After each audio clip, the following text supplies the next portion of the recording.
YCN, your local view on WVBK-CA, serving Manchester, Londonderry, Vermont, and South Charlestown, New Hampshire, and WVBQ-LP, serving Charlestown, New Hampshire, and Rockingham, Vermont.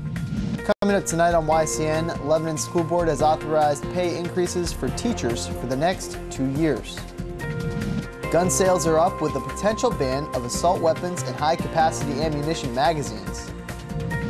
And Carol Monroe from New Hampshire Fast Roads tells us all about a fiber network that brings broadband infrastructure to local communities. With more news and weather, stay tuned. It's time for YCN, your local view.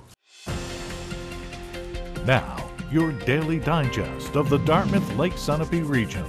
News, sports, weather, public affairs, and all that is happening in our area. The YCN News Hour, your local view. Welcome YCN fans, I'm David Carmichael. After surprisingly smooth negotiations, the Lebanon School Board approved a 2-year teacher's contract, although the most controversial aspect of the agreement remains up in the air.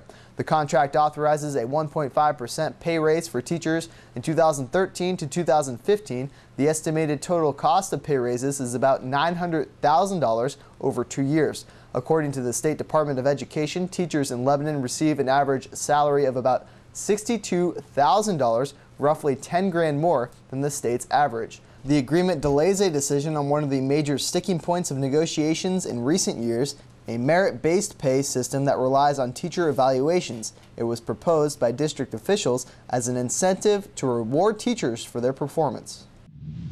Safety trumps inconvenience every time. That was the message from Superintendent Middleton McGoodwin at Wednesday's Claremont School Board meeting.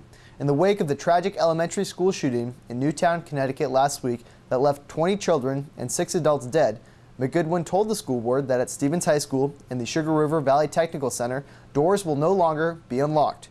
A new rule that will soon be enforced will have school visitors ringing a bell and then having someone from the front office coming and letting them in. A buzzer and security camera will be installed during the holiday week. In a move that had many lawmakers crying foul yesterday, the House Rules Committee in Concord put a rule back in place banning guns from the State House floor and the gallery. Members of the committee noted that the plans for the ban were in place before the shooting in Newtown, Connecticut. The Democrat-supported ban was put back in place by a party-line vote, 6-4. Several Republican lawmakers argued that the ban would leave members of the House defenseless in case of some sort of attack.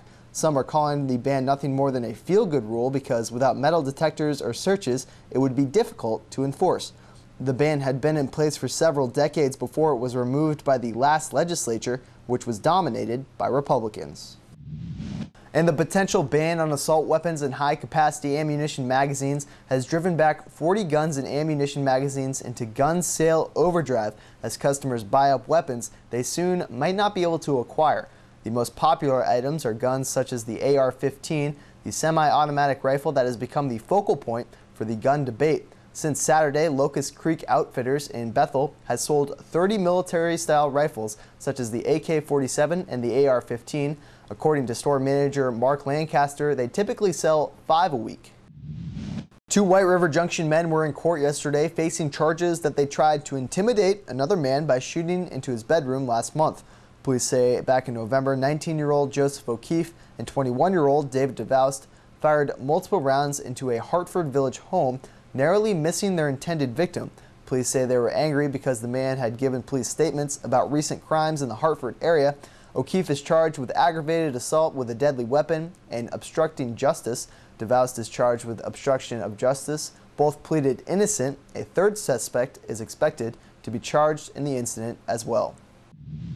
Griffin Manning, an advanced practice registered nurse at New London Hospital, received the 2012 Mid-Level Clinical Preceptor of the Year Award. He was recognized by the School of Physician Assistant Studies at Massachusetts College of Pharmacy.